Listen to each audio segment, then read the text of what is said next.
Good morning, I'm Gary DeWall, and this is Bridging the Week from May 6th to 10th, and today is May 13th, 2019. Last week may not necessarily have been the best of times or the worst of times, to borrow from Charles Dickens, but it was undoubtedly a time of federal financial service regulators issuing guidance on multiple topics. For the first time ever, the Commodity Futures Trading Commission's Division of Enforcement issued an enforcement manual to provide insight into its policy and procedures.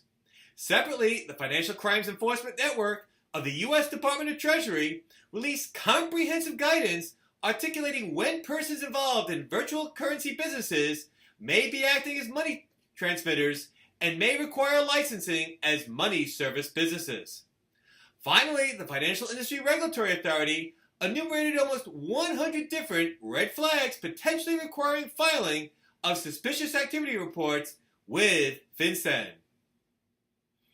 I think the FIA Law and Compliance Conference held last week in Washington, D.C. was among the best ever. However, since I attended that for 3 days, I am now very backed up at work. So I can hurriedly catch up. Let's get started. For the first time in its history, the CFTC's Division of Enforcement issued a reference guide for its staff, formally setting forth policy and procedures of the Division of Enforcement regarding the conduct of investigations, the prosecution and settlement of enforcement actions, and miscellaneous topics such as ethics, confidentiality, and records management. Termed the Enforcement Manual, the CFTC's guidance is seemingly modeled after the Justice Manual issued by the U.S. Department of Justice for its staff. Like the Department of Justice Justice Manual, the Division of Enforcement's Enforcement Manual was intended to be shared with the public. The Enforcement Manual does not break any new ground, and according to James McDonald, the director of the Division of Enforcement, quote-unquote, creates no private rights. It is solely designed to compile in one document the division's operating procedures so that they can be, quote, readily accessible to those affected by them, end of quote. The manual may be updated from time to time. This manual will be very helpful for laypersons as well as practitioners forced to deal with the division. However, an often used word in the manual is, quote-unquote, discretion. If only the division helped us understand how it might exercise discretion in various circumstances, including recommending sanctions for proposed settlements. FinCEN published a comprehensive overview of its regulations and previously published guidance related to how individuals and firms may have to comply with obligations for money transmitters to the extent they engage in businesses involving so-called convertible virtual currencies. Generally, FinCEN requires any person engaged in the business of money transmission or the transfer of funds, including virtual currencies, to maintain an effective written anti-money laundering program reasonably designed to prevent the business from being employed to help the financing of terrorist activities and money laundering, and register as a money service business. A firm or individual engages in money transmission, says FinCEN, when it receives one form of value, including virtual currencies, from a person and transmits it in the same or different form to another person or location by any means.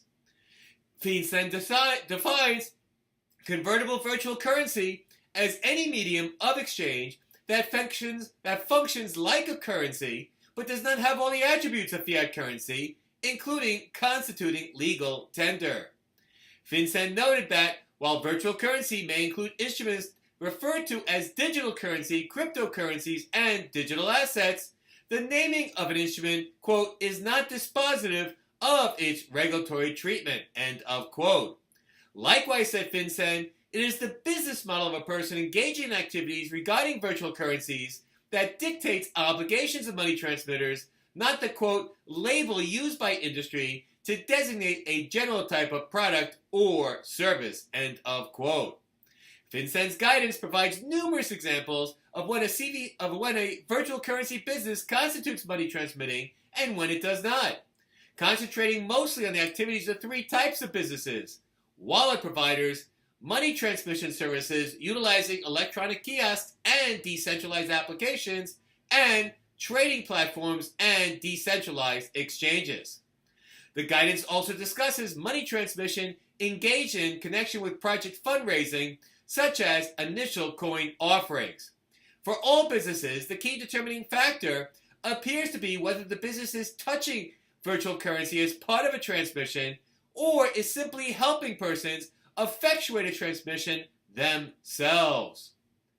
Separately, FinCEN also issued an advisory to 8 financial institutions, including money service businesses handling virtual currencies, to identify suspicious activities involving virtual currencies. Typically, financial institutions are obligated to report all suspicious activities to FinCEN. Among other things, the advisory described how so-called quote-unquote darknet marketplaces are often interposed in many illegal activity, sets forth a list of 30 red flags of potential abuses using virtual currencies, and identifies certain required and helpful information that should be included in all suspicious activity reports involving virtual currencies that are filed with FinCEN.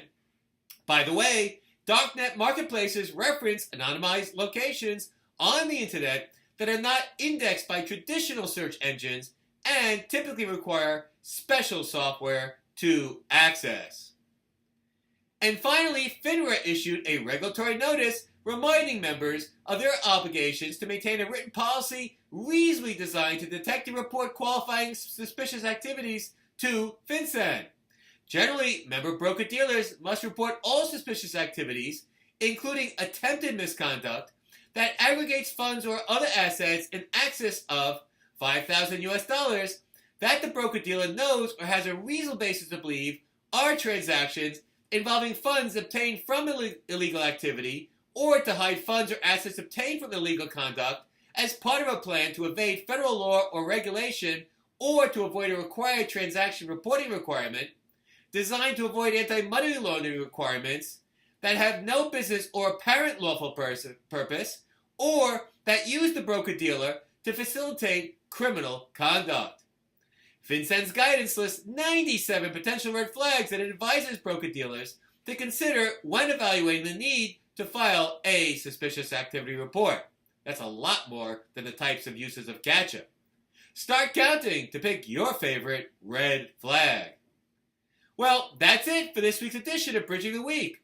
As always, there's more information in each article and more articles on the article version of Bridging the Week on the website, including this week a take on SEC Commissioner Hester Peirce's view of the recent SEC guidance on Howey and the Turkey Jet No Action Letter.